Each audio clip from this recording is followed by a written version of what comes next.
Welcome to Kenton's videos. Enjoy the video. You begin by confirming your Microsoft 365 license includes Copilot and signing into the same account across apps. Once done, install or update Outlook, Word, Excel, and Teams on your mobile. Make sure app permissions allow microphone and camera. Next, open one app, tap the Copilot icon, and follow the quick setup prompts. This gets Copilot authorized with your account data, so you can start composing, summarizing, or asking questions immediately without extra desktop steps. Now you learn how to work with Copilot on mobile. Ask clear, specific prompts. Tell it tone, length, and intended audience so replies match your needs.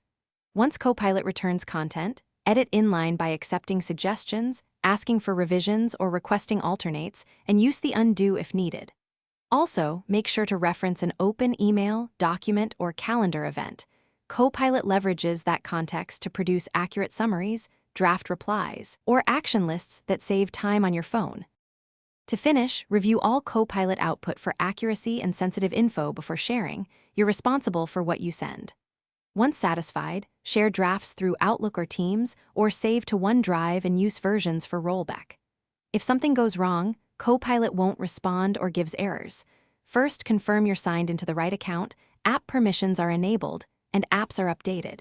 Finally, test on a stable Wi-Fi or 5G connection. That single check fixes most mobile Copilot issues.